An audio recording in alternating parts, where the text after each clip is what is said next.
तैयार रहें डराने और जानने के लिए कि जो जानते हैं उससे अधिक क्या है। यदि आप साहसी हैं तो प्रवेश करें, लेकिन सावधान रहें, क्योंकि एक बार जब आप यहां हैं तो फिर बाहर निकलने का कोई मार्ग नहीं है। आपका स्वागत है स्नैप स्टोरीज में, जहां हर कहानी एक अंधकार भरे मनुष्य की मनोविज्ञान के सबसे गहरे कोनों में एक भयानक यात्रा है। मैं अपने जन्म से अब तक एक ही घर में रह रहा हूँ और अभी मैं 18 साल का हूँ। ये घर मेरा दादाजी ने अपने बेटों को दिया था। इस घर में मेरा पापा, 2 चाचा, उनकी दोनों की पत्नी और बच्चे सब साथ में रहते हैं। मेरा दादाजी का स्वर्गवास हो चुका था। बचपन में हमारे पेरेंट्स हमें डराने के लिए कहा करते थे।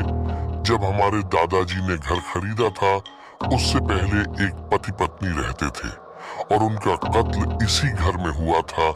बाद में वह पति पत्नी भूत बनकर इसी घर में घूमने लगे थे। हालांकि ये कहानी हमें छत पर पानी की टंकियों से दूर रखने के लिए सुनाई जाती थी।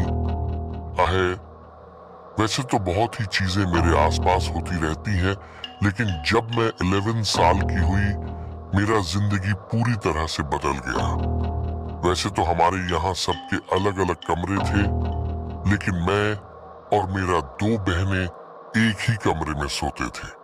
एक रात काफी देर तक मैं YouTube पर वीडियो देख रहा था। रात के करीब 12 बज रहे थे।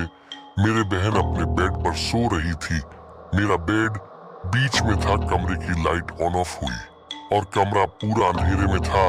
बस मोबाइल की हल्की रोशनी हो रही थी।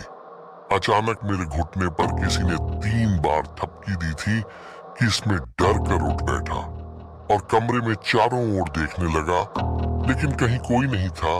मैं इसे अपने मन का वहम मानकर वापस लेट गई और मोबाइल देखने लगा था। तभी मैंने देखा कमरे में सफेद परछाइयों गिरी एक आदमी, एक औरत और एक छोटी लड़की की थी। उन दिनों के साथ एक और लटक रहे थे। मैं डर कर छिप कर उठ गया।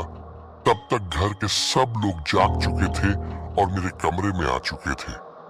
मैंने सबको बताया जो भी मैंने देखा, पर किसी ने मुझ पर यकीन नहीं किया।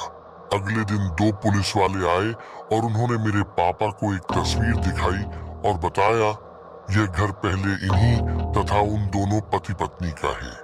जब कत्ल हुआ था तब वह लेडी प्रेगनेंसी था और पुलिस को कातिल का कोई पता नहीं चल पाया, इसलिए पुलिस यह केस बंद कर रही है।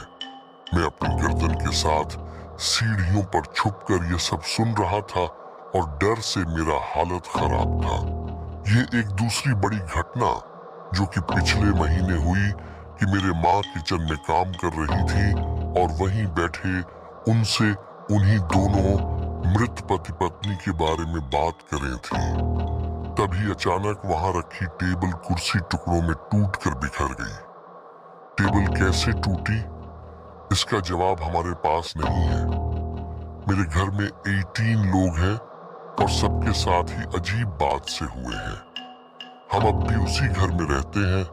वह अजीब डरावने हादसे अब भी होते हैं, लेकिन कभी किसी के साथ कोई सीरियस बात नहीं हुई। लेकिन मैं अब भी डरा हुआ रहता हूँ। यहाँ तक आ गए तो चैनल को सब्सक्राइब कर दीजिए।